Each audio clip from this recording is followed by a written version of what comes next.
I was on a call the other day, and it made me realize that assumptions are everywhere. I was on a call with a group of other designers, partner organizations, and colleagues in from a number of different backgrounds. We were focused on a major social impact issue. As we were having a conversation, I started to notice something about the nature of the conversation. There were phrases and clips within it that said things like, "This group believes X," or "Some of these people think Y," right? Or "They don't know Z," right? And I started to notice as the conversation went on that we were falling into a trap that even the most experienced social innovators can fall into from time to time, something that's dangerous, and that is the danger of assumption. DC Design has the opportunity to work on really big social issues. Things like veteran suicide prevention, designing an alternative to 911 for mental health crises, and improving educational outcomes for first-generation Americans. These issues are things that are super important for our society and super important as far as the design of the systems that we're working on goes, because the outcomes of what we produce end up impacting so many people.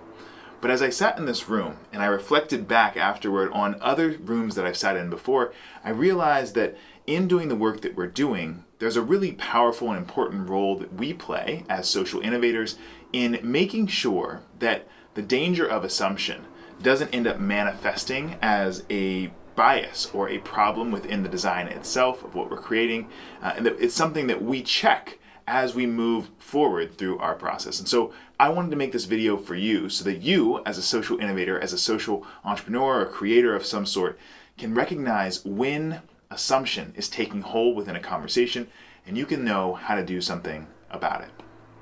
So what is the danger of assumption? What is the nature with which it manifests in our social impact spaces? The main way that it manifests, to start with, is exactly as I said before. It is statements about how another group thinks or feels, and a statement that is declarative usually, so it's got a level of certainty within it about the way that another group thinks, what they believe, what motivates them to do what they do, what they know, and it has the challenge embedded in it in that it has such a certainty to it that often the group will go along with that sort of assumption, with that statement, without having any factual basis for it. So what I mean by not having factual basis is it is usually an observation that an individual makes, right? That is based on things that they've seen in their own life, maybe experiences that they've had in their own life, but then that is turned into, rather than being a question that one should ask, it is turned into a statement, a fact, a declarative, something that we now know to be true. And it can form the basis for the design work that is done going forward. The problem is whenever it becomes the basis for the design work going forward, it ends up biasing the design. It ends up skewing the results that are achieved rather than founding and grounding the results in the empirical, clear data that is coming from those that we would work with, those that we would want to talk to. And so it usually comes off as something like, this group believes X. But when you look at that, you're wondering, well, does the whole group believe X? Or this group doesn't know Y. And you're wondering, does this group not understand that piece? Implicit within the statement is a belief that we understand why they are doing the thing that they're doing, and it is because they lack the knowledge about this thing, right? Those types of statements are generally how they start to come off, and the way that you can check for them is basically the same response that I have right now, which is around how do you begin to do something about them. So the way that you check for them and you do something about them is simply by asking, are we sure about that? Or how do we know that that's true?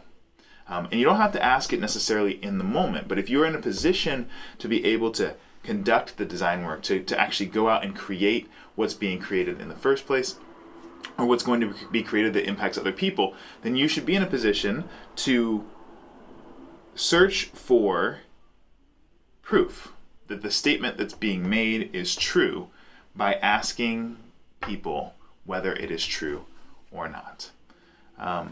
So So what does this ultimately look like? Ultimately, it looks like you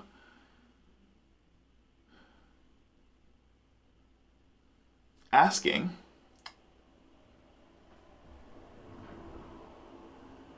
whether that concept, whether that idea is something that has been verified through conversation with the people that the assumption is being made about.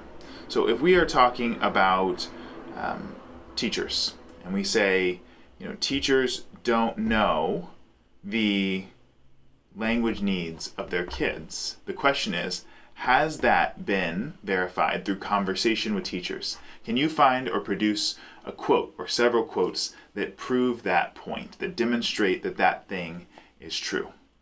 If we are talking about veteran suicide and we say veterans don't want to be found, well, that's a declarative statement about all veterans.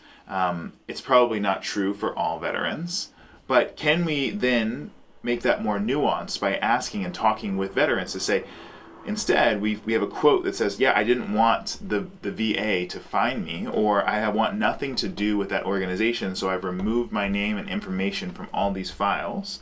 Then we can start to say some veterans don't want to be found, and that might lead to X, Y, or Z situation, right? Because the corollary is usually veterans don't want to be found, so this thing is true. And what we need to do is we need to both check the initial statement, limit it to the right group of people, and then we also need to understand, is that corollary true? Veterans don't want to be found, so they do X, Y, or Z. Is X, Y, or Z actually being carried out because veterans don't want to be found, or is that what we are guessing at that link? All right. So those are the ways that you begin to sort of check whether this is true or not. You basically need to go out and have conversations with the real people who've experienced a given challenge. If you're in a position to go out and sort of do this type of work where you are the one who's engaging with those populations, then you have a real opportunity to be the one to start at ground zero. So ground zero in any of these spaces is talking with community members, talking with the individuals who are being talked about, the groups who are being talked about, to understand where do they truly stand on a given issue. Because the reality is that most people's views are more nuanced than we think they are, and it's important that we, as designers, as innovators, come to truly understand that.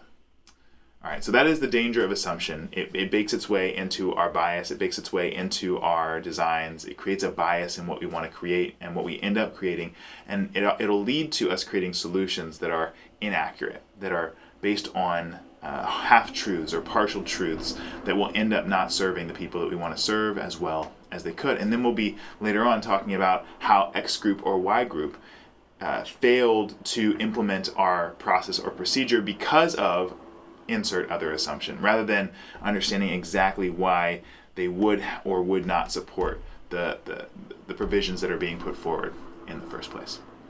We'd love to hear your comments on this episode. We'd love to hear your thoughts. We'd love to hear whether this is an experience that you've had before where assumption sort of runs wild.